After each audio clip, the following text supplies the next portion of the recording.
নমস্কার বন্ধুরা, আবারও হাজির নতুন আরেকটা ভিডিও নিয়ে আপনাদের জন্য। আজকের ভিডিওটা খুবই ইম্পর্টেন্ট। আজকে আমি যদি বলি, আবারও স্টক মার্কেটে আজকের দিনে ফল ছিল। যদি আমি বিশেষ করে স্পেসিফিক সেক্টর বলি, সেটা হচ্ছে নিফটি আইটি সেক্টরে অলমোস্ট 5%-এর ফল। ইন্ডিয়াতে যত কিছু আমরা এক্সপোর্ট করি, এক্সপোর্টের মধ্যে সব থেকে বেশি রেভিনিউ যে সেক্টর জেনারেট করে দেয় সেটা হচ্ছে নিফটি আইটি সেক্টর। আজকের দিনে সেই সেক্টরে অলমোস্ট 5%-এর ফল। নিফটি অটো সেক্টর দেখুন অলমোস্ট 4%-এর কাছাকাছি ফল। অলমোস্ট প্রত্যেকটা সেক্টরে আজকের দিনে ফল আছে। বিশেষ করে স্মল ক্যাপ মিড ক্যাপে তো হিউজ ফল। প্রশ্ন হচ্ছে এই ফলের কারণ কি, এই ফলটা কখন স্টপ হতে পারে, সেই প্রশ্নগুলোর আজকে এই ভিডিওর মাধ্যমে আমরা উত্তর দেওয়ার চেষ্টা করব।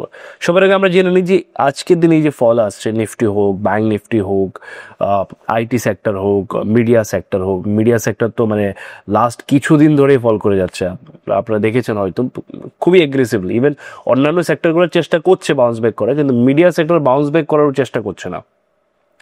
সো এই যে ফলটা, তার মেইন কারণ হচ্ছে কাল রাতে ডোনাল্ড ট্রাম্পের তরফ থেকে আপডেট আসে যে আমরা টেরিফ যেটা আছে সেটাকে স্পেসিফিকলি ডেট মেনশন করে আমরা লাগু করতে যাচ্ছি। এবার টেরিফ যেটা, সেটা অলরেডি অ্যানাউন্স করা হয়েছিল। সেটা করা হয়েছিল কানাডা, মেক্সিকো, চায়নার উপর। বলা হয়েছিল এই যে দেশগুলা, তারা 25% টেরিফ দেবে। যে কোনো প্রোডাক্ট আপনি চায়না থেকে ইউএসএ যদি আপনি সেল করেন বা ইম্পোর্ট করেন, সেটার উপর 25% টেরিফ দিতে হবে। ইভেন চায়নার উপর এক্সট্রা 10% টেরিফ আরও অ্যাড করা হয়েছে। এবার এই যে টেরিফগুলা, এগুলার ডেট দেওয়া হয়েছে কি মার্চের 4 তারিখ থেকে টেরিফ লাগু হয়ে যাবে। তো এতে আমাদের কোনো প্রবলেম নেই, আপনি টেরিফ লাগাতেই পারেন। এবং অন্যান্য যে দেশগুলা তাতে আপনি টেরিফ লাগিয়েছেন, তাতে আমাদের কোনো প্রবলেম নেই। প্রবলেম হচ্ছে নেক্সট স্টেটমেন্টে বলা হয়েছে যে আমরা রিসিপোকাল টেরিফও লাগাতে যাচ্ছি, যেটা এপ্রিলের 2 তারিখ থেকে শুরু হবে। এবার রিসিপোকাল টেরিফটাকে সেটা জানি। রিসিপোকাল টেরিফ হচ্ছে যে ধরুন আজকের দিনে আমরা কোনো একটা প্রোডাক্ট ইউএস থেকে ইন্ডিয়াতে নিয়ে আসি। এবার ধরুন সেই প্রোডাক্টের উপরে 100% আমরা টেরিফ লাগিয়ে রেখেছি।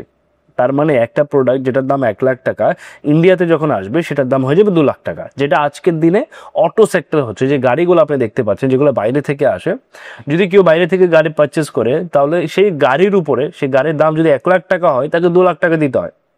জিএসটি বগেরা যা কিছুই থাকে, এই সবগুলোকে মিলিয়ে ইউএস বলছে যে এটা আমাদের উপর ট্যারিফ।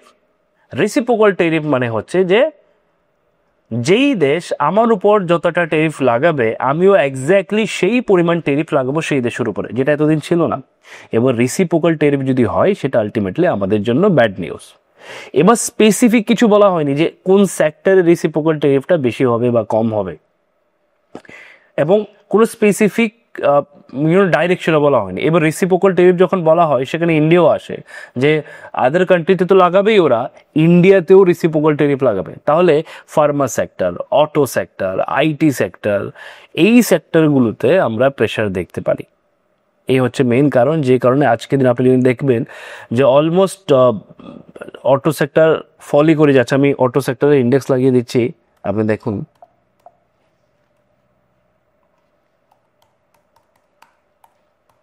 চলুন অটো সেক্টরে যদি আমি বলি, দেখুন অটো সেক্টরের ফলটা দেখুন।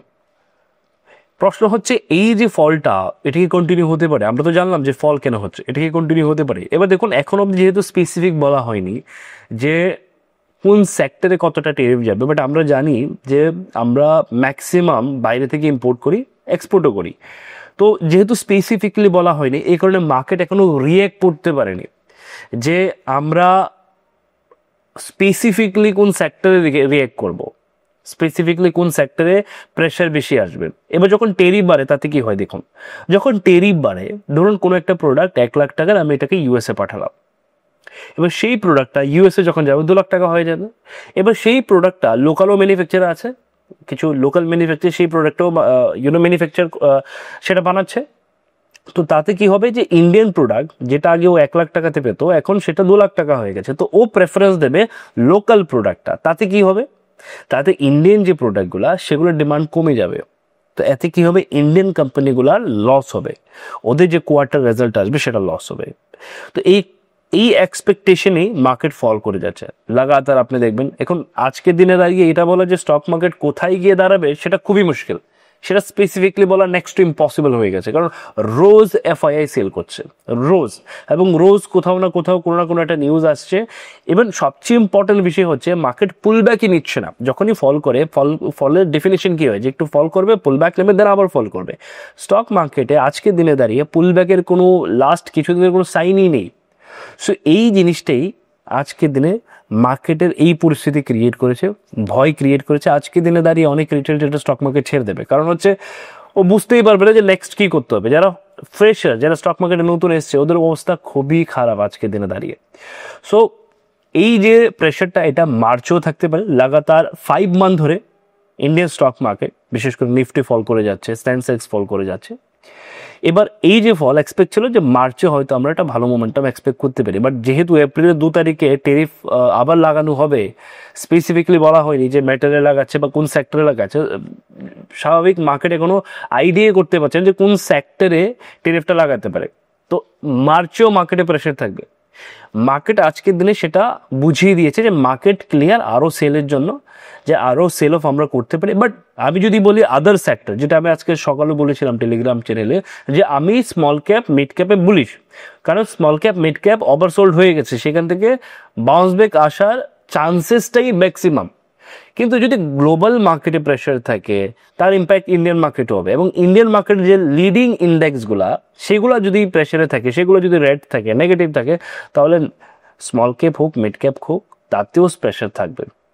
তো এই হচ্ছে আজকের দিনে মার্কেটের কন্ডিশনস। আই হোপ কি আপনারা আজকের দিনে অ্যাটলিস্ট সেফ থাকেন বা সেফ আছেন।